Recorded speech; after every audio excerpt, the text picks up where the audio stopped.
Get abstract. Knowledge compressed.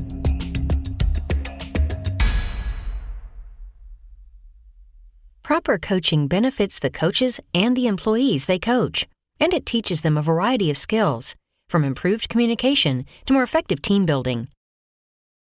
In this third edition of The Tao of Coaching, published by Profile Books, coaching expert Max Landsberg updates and expands his model, which shows how to conduct Socratic coaching by asking strategic questions. Landsberg teaches the real heavy lifting of building up people's achievements in the workplace. Get Abstract recommends Landsberg's enlightened, easy-to-use toolkit to anyone seeking to become a great coach and to those who are being coached.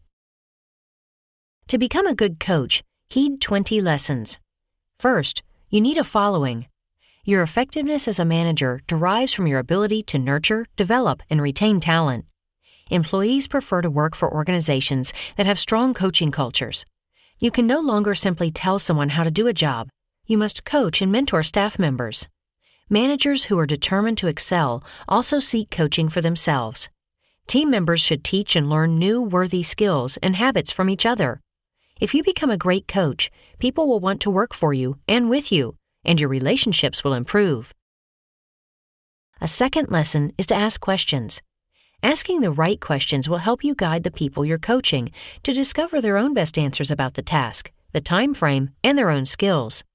In each interaction, coaches must decide whether to offer instructions, suggestions, or leading questions, or something in between. If a task is critical and inaccuracy might prove disastrous, an immediate controlling response is best. Where you have time for interpretation, your technique might be more open-ended. Third is active listening. If you want an evaluation of your work, be specific about what you want a coach to assess and choose the appropriate person. Ask someone who observed you doing the specific task. For instance, gather management feedback by asking a subordinate to judge your work and leadership style. Give people time to prepare their suggestions. Listen without defensiveness, and give feedback of your own to develop a meaningful relationship.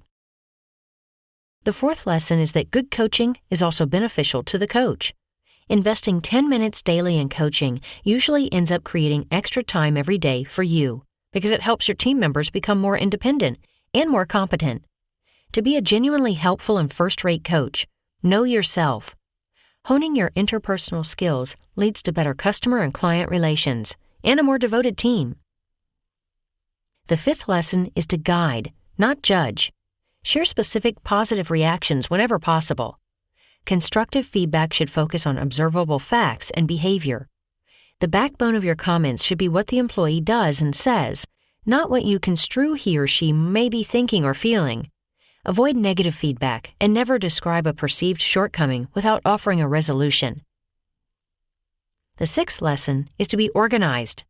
The GROW model is a well-known coaching tool. The coach and the employee agree on a specific goal for the session, such as dealing with a specific issue. Reality refers to particular examples and behaviors that you and your employee refer to. Discuss the options the person you're coaching might adopt. Make choices. Wrap up includes a commitment to action, specific steps, and a time frame. The seventh lesson in good coaching is to embrace the differences in working styles within a team. Urge members of the team, managers, and coaches to take a simple personality test, such as the Myers-Briggs Type Indicator, so everyone can discuss the results to increase awareness, tolerance, and an understanding of differences in thought and manner. Eighth is to overcome your coaching obstacles.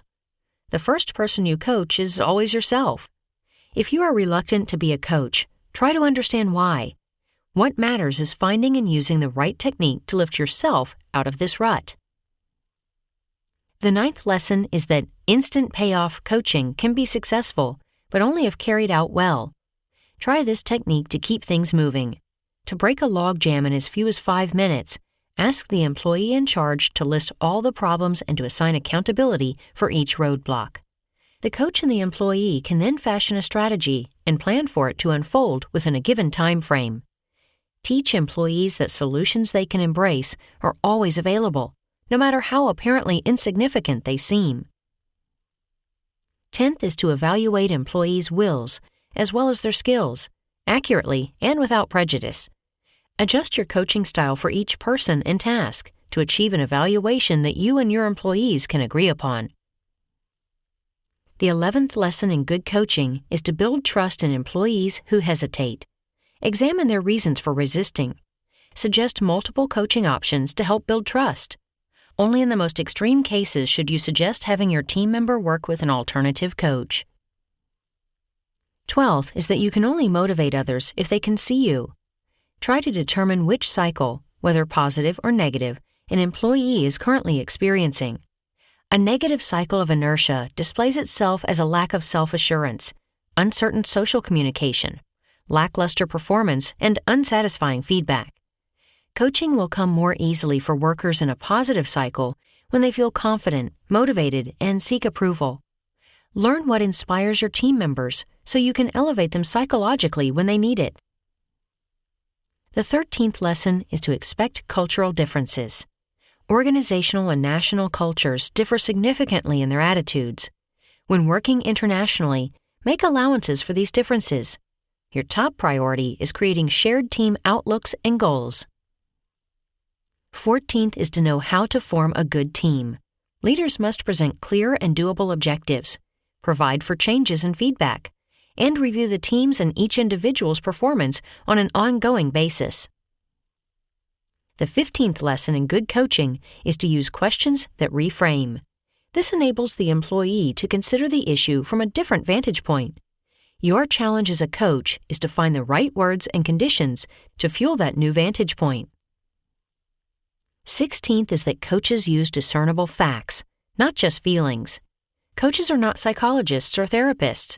Do not look for hidden personal problems or underlying issues. Be businesslike. Stick to the facts and address only workplace concerns. If someone exhibits significant personal problems, refer him or her to a qualified counselor. The 17th lesson is that providing upward feedback can be beneficial. You might feel less confident when you first attempt to coach a higher up. Deliver only positive messages the first few times. This will help you both reinforce correct habits and protocols. 18th is to become fluent in the art of goal setting. Goals should be SMART, specific, measurable, action-oriented, realistic, and timely, and visible.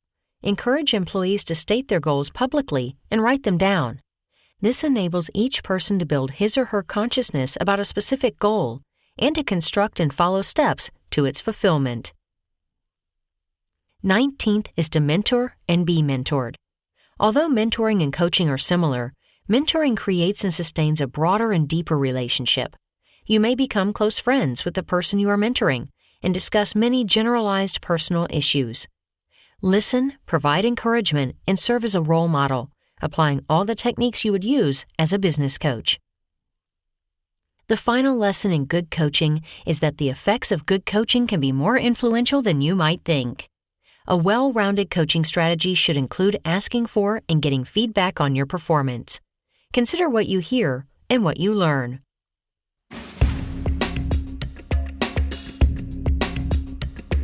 For more summaries on this and other topics, visit getabstract.com.